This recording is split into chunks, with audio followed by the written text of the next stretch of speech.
There is a story we have been told, a story sold to us in books, in seminars, in the triumphant social media posts of strangers. It is a story about a magical substance called passion. That if you can just find it, this bright burning feeling, it will act like a North Star. It will pull you through hardship, light your path to success, and make the work feel like play. That your primary mission in life, before all else, is to discover what you are passionate about, and then to build your entire existence around that flame. But there is a quieter, less dramatic truth that this story often obscures, a truth known by the craftsman who finds solace in the rhythm of his tools, by the engineer who solves problems no one else sees, by the administrator whose meticulous order allows an entire organization to breathe. It is this: passion is an unreliable fuel. It burns hot, and then it burns out. It is the match. But skill is the hearth. It is the built structure that can hold a sustainable fire, that can provide warmth and cook food and become the heart of a home, day after day, regardless of the weather outside. Consider two people. The first is passionate about film. They love movies, the artistry, the emotion. They declare they will become a director. But they do not like the grueling hours of a film set. They are not interested in the technical minutiae of lighting or sound design. They do not enjoy the frustrating collaborative process of editing. Their passion is for the spectacle, not for the craft. Their flame, facing the daily friction of the real work, sputters and dies. The second person may not have a burning cinematic passion, but they have a deep-seated respect for solving logistical puzzles. They develop a skill in project management, in scheduling, in budgeting. They learn to communicate clearly under pressure. They enter the film industry not as a director chasing a feeling, but as a production manager wielding a skill. And slowly, through the reliable application of that skill, they gain access, they gain influence, they gain the trust to shape projects. Their skill becomes their passport. Their passion for the work is not the spark that started the journey.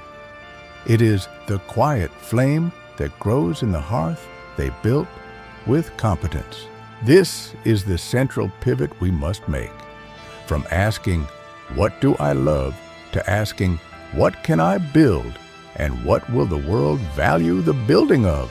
This is not a call to a joyless life of drudgery.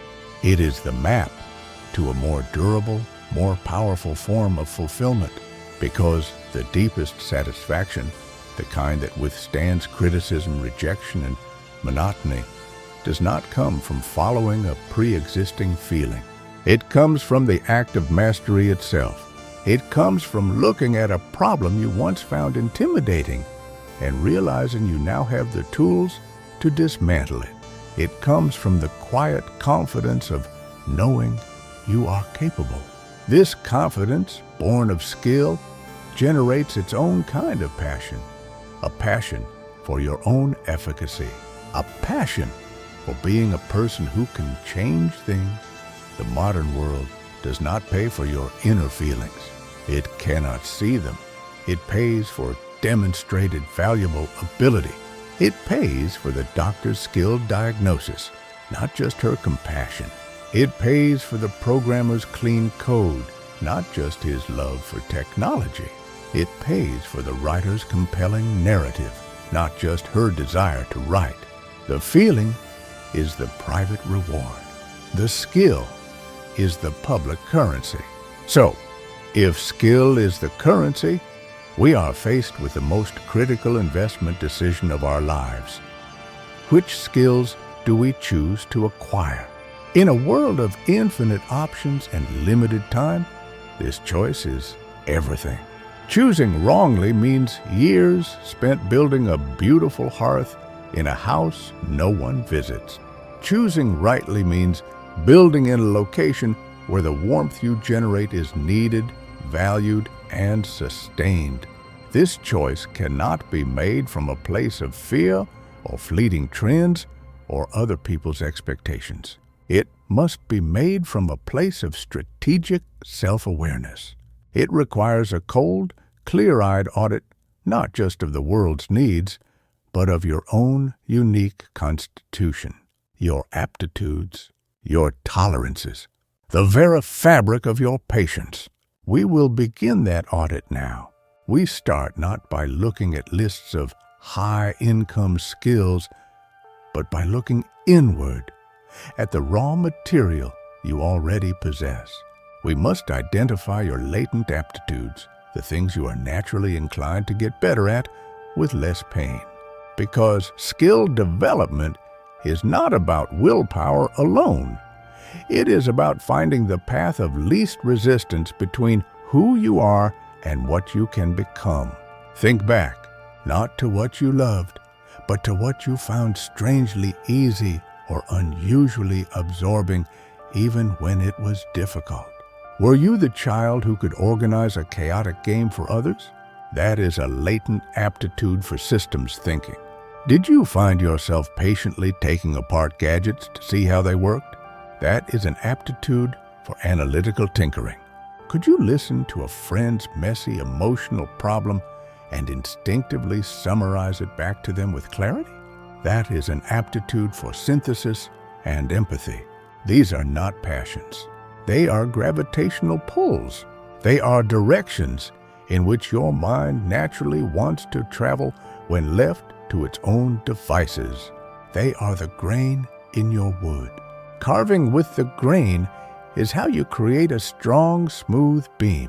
Carving against it is how you create splinters and frustration. Your first task is to spend the next 24 hours in gentle observation. As you move through your day, notice the moments of unforced engagement. When does time distort? When does a small challenge feel like a welcome puzzle rather than an annoying obstacle? When do you find yourself, without prompting, thinking about how to improve a process? Do not judge these moments as trivial. These are the clues. These are the faint signals from your innate machinery, telling you where it is most efficiently designed to run.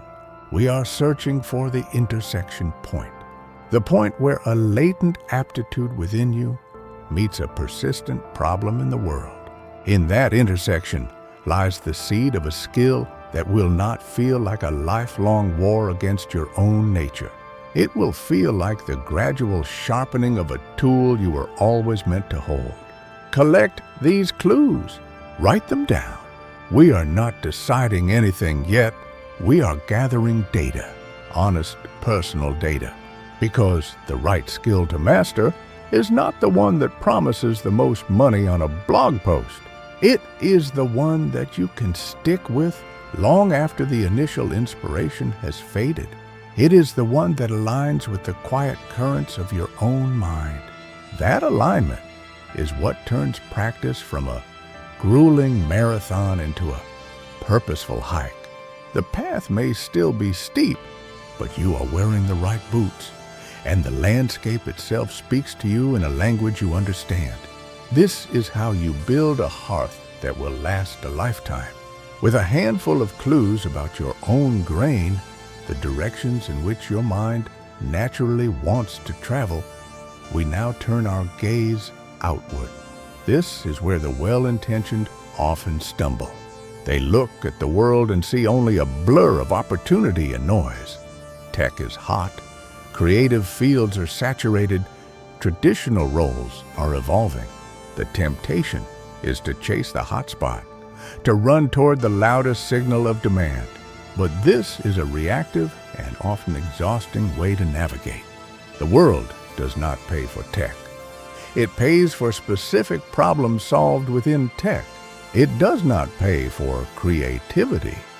It pays for a specific application of creative skill that moves a metric, captures attention or alters a feeling.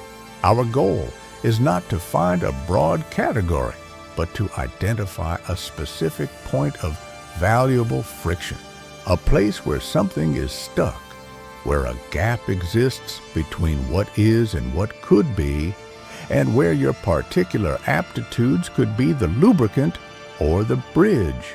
To find this, we must learn to listen to the world's hum, not for trends, but for tensions. A trend says, everyone is learning to code.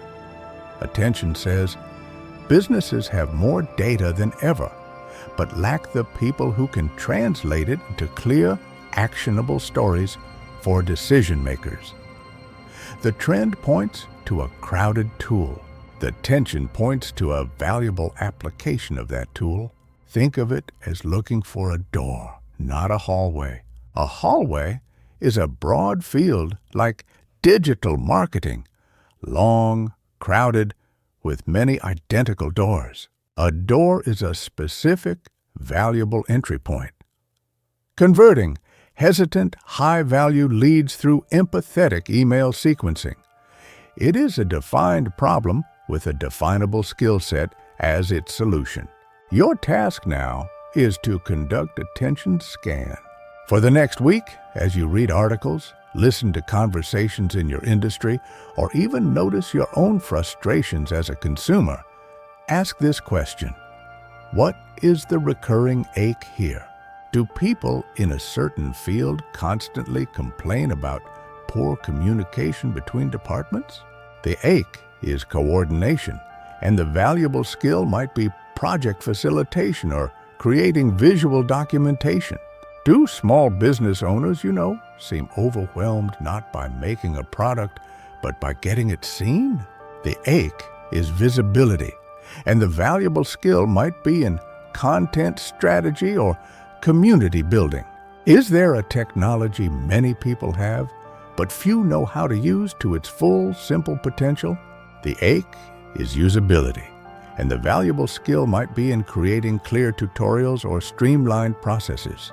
Do not look for the jobs that are posted. Look for the problems that are sighed over, the quiet complaints, the "if only someone could" statements. These are the unmined veins of value.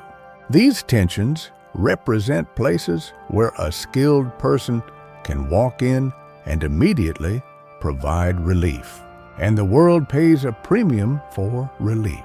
Now, take your internal clue, your gravitational pull toward, say, organizing chaos or explaining complex things simply, and hold it up against one of these external tensions. Do they align? Does the thought of applying your natural inclination to that specific ache generate not just excitement, but a calm sense of, I could probably figure that out? This is the beginning of a strategic fit. It is the moment you move from "what am I?" to "what can I do for them?"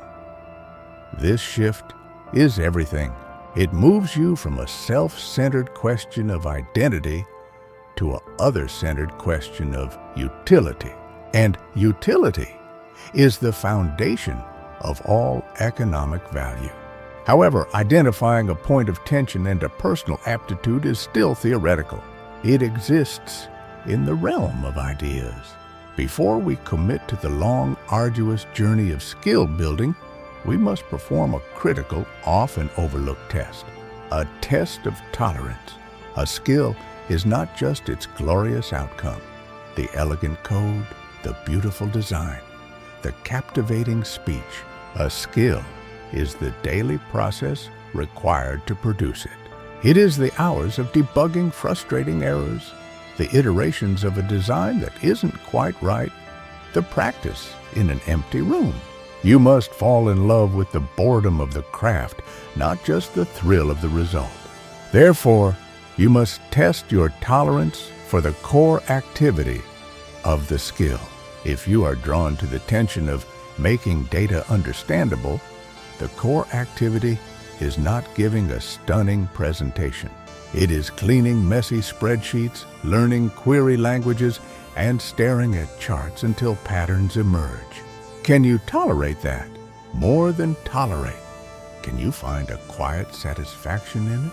This week, design a micro-experiment. If you suspect a skill in clear explanation is your path, do not enroll in a costly course. Your experiment is this. Find a concept you understand that a friend finds confusing. Your task is to explain it to them in writing, using only simple language and analogies until they get it. The core activity is the rewriting, the simplifying, the searching for the perfect metaphor. How did that process feel?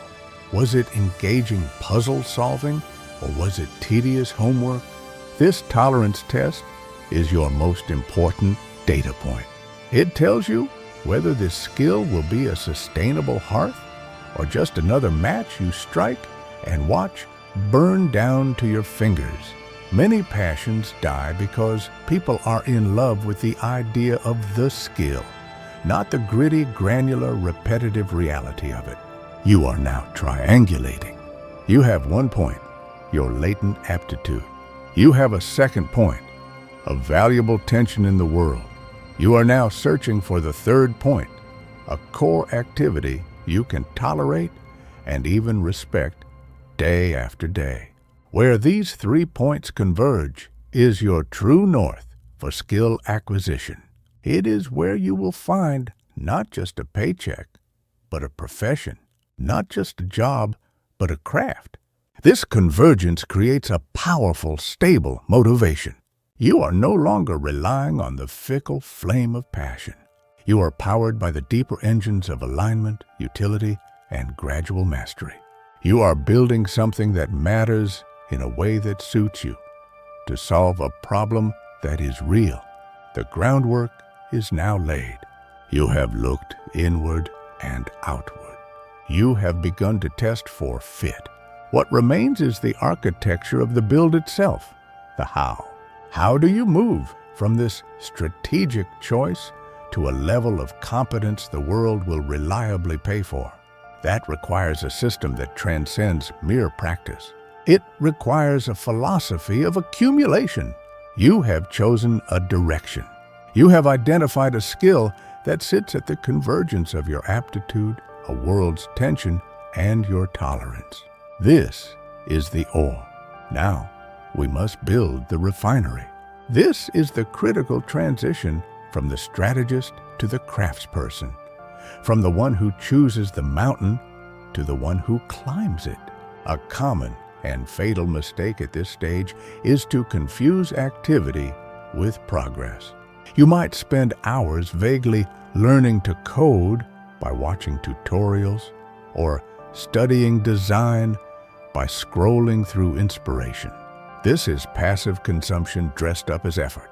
It creates the illusion of motion while leaving you in essentially the same place. True skill acquisition is not about input. It is about output under constraint. It is about creating something, however small and flawed, that did not exist before, and then holding it up against a standard. This is the principle of deliberate practice, but stripped of its intimidating academic sheen. Think of it as purposeful repetition with focused feedback. You are not just repeating a task. You are isolating a specific, subpar element of your performance, and you are hammering on that single element until it changes shape. Let's say your chosen skill is writing clear, persuasive business copy.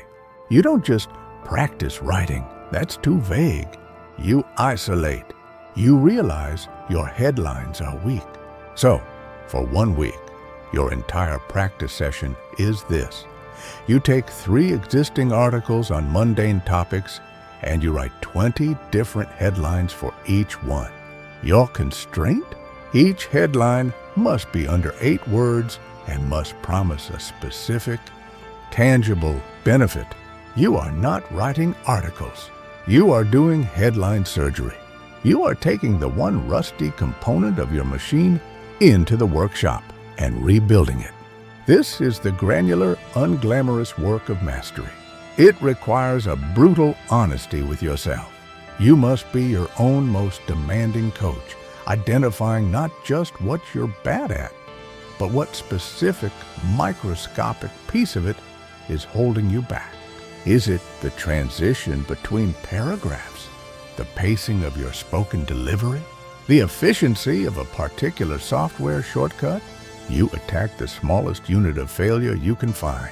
This process is mentally taxing. It is not fun. It is the whetstone against the blade. And because it is taxing, your brain will rebel. It will craft exquisite excuses. It will tell you to do something easier, something broader, something that feels more like real work. This is why you cannot rely on motivation. You must rely on ritual. You must design an unbreakable session.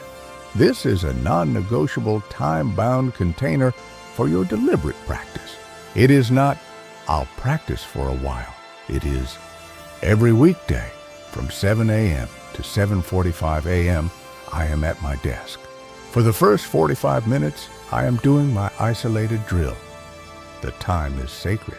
The duration is short enough to be inviolable.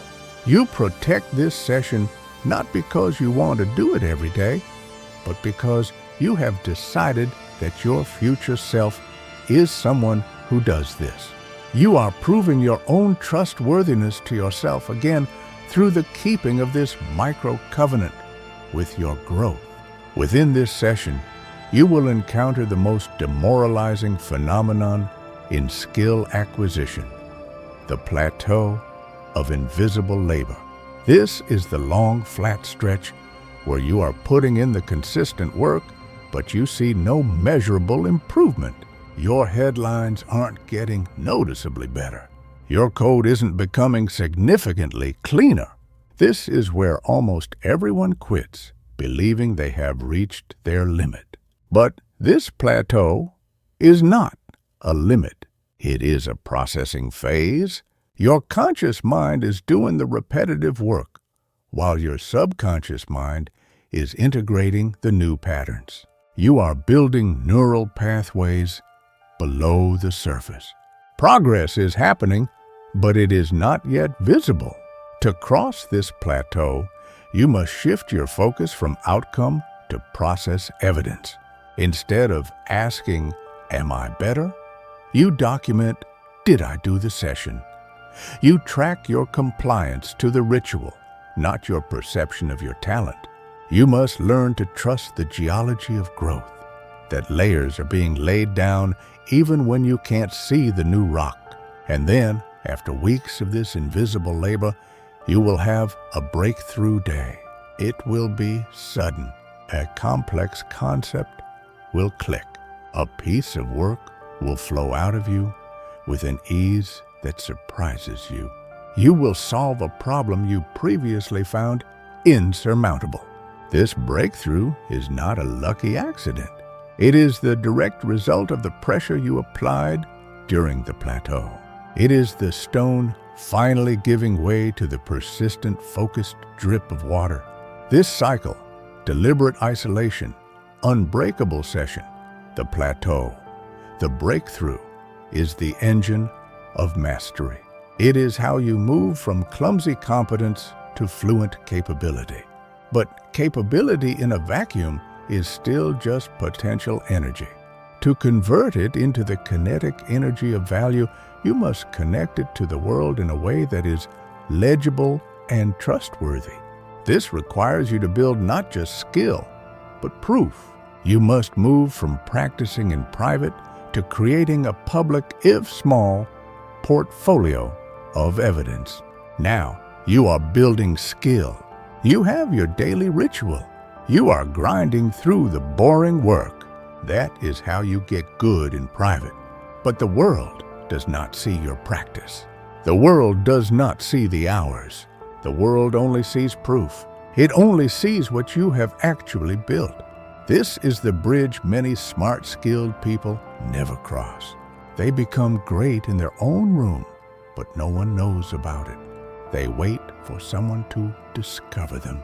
They wait for a big chance to prove themselves. That day often never comes, because the world is not looking for you. It is looking for answers. You must become your own proof maker. You must stop waiting to be given a test and start creating your own evidence. Think of it like this. If you wanted to prove you could build a strong table, you would not hand someone a textbook on woodworking. You would not give a speech about hammers. You would point to a table you built. You would say, "See this? I made this. It holds weight. It is solid." The table is your proof. Your skills need the same thing. You need your own tables. We will call this your proof portfolio. It is not a fancy resume. It is a small collection of real things you have made that solve a real problem, however small. Let's make this very simple. Your chosen skill is writing clear emails that get replies. Your proof is not a certificate in communication. Your proof is this. You find a local small business with a confusing website. You write them a short, clear email pointing out one simple fix they could make. You offer the fix for free. You send it. If they write back and say thank you, or better yet, use your idea, you have proof. You take a screenshot. You put it in a folder. You have one table. Your skill is organizing chaotic information. Your proof. You take a messy public schedule for a community event and you redesign it on one page so it's easy to read. You post it online for free. People use it. That is a table. Your skill is basic graphic design. Your proof. You make a better flyer for your friend's band. They use it. Table. Do you see? You are not waiting for a client to pay you. You are not waiting for a boss to give you a project. You are going into the world and finding small, real problems you can fix with your new skill. You are using your skill in the wild at no cost to create a result. That result is your unshakable evidence. This does two powerful things. First, it changes you. When you have proof, your confidence is no longer fake. It is not a mantra you repeat. It is a fact. You can look at your table and know in your bones that you are capable. This changes how you speak, how you stand, how you propose ideas. You speak from evidence, not from hope. Second, it changes how others see you. When someone asks what you do not just say, "I'm learning to write better." You say, "I help make messages clearer." For example, I recently helped a local shop simplify its website, and their customer calls became less confused. You are not stating a skill. You are telling a story of a problem solved. People understand stories. They trust proof. Start with one piece of proof. Your mission this week is not more practice. Your mission is to use your skill once in the real world to help one person or fix one tiny thing. Do it for free. Do it quietly. Create your first table. Once you have proof, you face the final quiet test, the test of patience. Skill pays more than passion, but it does not pay overnight. You will have your proof, and you may still be in your old job. You may still feel unseen. The voice will whisper, "This isn't working. I should chase the next hot thing." This is when you must remember the timeline of a tree. A tree does not grow the shade in a week. It grows it over seasons. First, it puts energy down into roots no one sees, then a trunk, then branches. Finally, leaves and shade. Your skill is the same. The daily practice is the roots. The proof is the strong trunk. The value, the respect, the opportunities. That is The shade, it comes last. You cannot rush it. Your job is to tend the tree. Keep the daily ritual. Build another piece of proof, then another. Do not look for the shade. Just tend the tree. One day, you will be sitting in the heat, and you will realize you are no longer sweating. You will look up and see that the branches have grown. The shade is there. People will come to stand in it. They will not come because you shouted about your skills. They will come because your tree is now a landmark. It is solid. It provides relief from the heat. That is how skill pays. It pays in quiet authority. It pays in the deep calm of knowing you can build what is needed. It pays in a life where you are not begging for a chance, but are quietly selected for your proven ability to solve problems. You started by looking for a feeling called passion. You end by becoming a person called capable. The world leans toward the capable. It always has.